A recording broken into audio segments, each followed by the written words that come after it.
कहानी का नाम तिजोरी के नीचे खून है। नीरज त्रिवेदी एक 33 वर्षीय स्वतंत्र पत्रकार भोपाल में रहकर ऐतिहासिक धरोहरों पर स्टोरीज लिखता था। एक दिन उसके पास एक अजीब कॉल आया।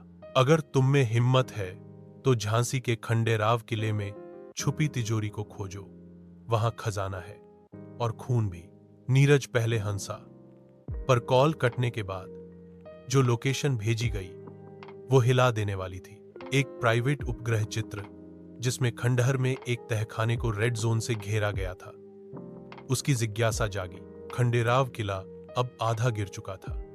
कोई गाइड, कोई बोर्ड नहीं। वहां पहुंचते ही नीरज को गांव के एक बुजुर्ग मिले, बलराम बाबा। उन्होंने चेतावनी दी, उस तिजोरी के नीचे खून है बेटा, रियासत के गद्दारों का, और रक्षक की आत्मा आज भी वहीं घूमती है।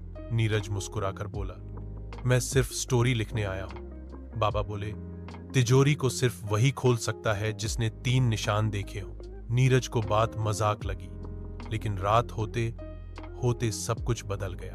किले में रात बिताते वक्त नीरज को 3 अजीब चीजें मिली। एक दीवार पर जलती हुई लकीर बिना आग के, जमीन पर खुदी हुई आकृति सांप और तलवार की, हवा में किसी स्त्री की बुदबुदाहट, मत छूना तिजोरी। नीरज डर गया, पर पीछे नहीं हटा। अगली सुबह उसने जमीन पर खुदाई शुरू की और नीचे एक पत्थर की चादर निकली जिस पर लिखा था, तिजोरी ना 11 खुलती है तब जब सवाल मरते हैं और मौन बोलता है। नीरज ने तहखाने में प्रवेश किया। वहां दीवारों पर पुराने राजा महाराजाओं की तस्वीरें थीं, सबके चेहरे खरोंचे हुए। बीच में थी तिजोरी, भारी लोहे की, सड़ी हुई, पर अब भी बंद। उसने छूने की कोशिश की, गर्म थी। तभी पीछे से एक धुंधली परछाई आई और बोली, खजाना नहीं, सच्चाई मांगता है ये दरवाजा। फिर एक होलोग्राम जैसा दृश्य उभरा। 1857 की क्रांति का दृश्य। झांसी की रानी, राजमहल का गद्दार राघव दास, जिसने तिजोरी चुराने की कोशिश में 11 लोगों की बलि ली थी। उनका खून तिजोरी के नीचे दफन हुआ था। अध्याय 5। सच्चाई का मूल्य अब नीरज समझ चुका था।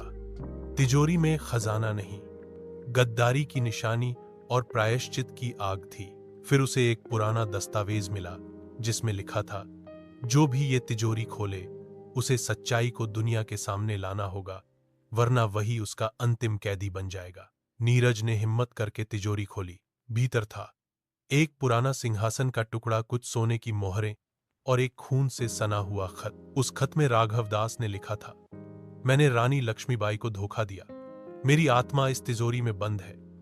मुझे क्षमा दो या मुझे जला दो। तभी पूरा किला कांपने लगा। तिजोरी से धुएं की एक लहर निकली और नीरज के सामने एक आत्मा खड़ी हो गई, राघव दास की।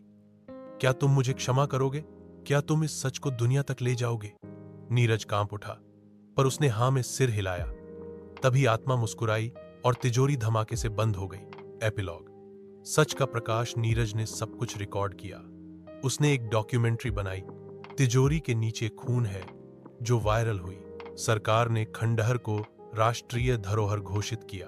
और नीरज, वह अक्सर उस गांव जाता है और लोगों से कहता है, खजाना दौलत नहीं होता, खजाना वो सच होता है जो मरने से पहले बोलना चाहता है।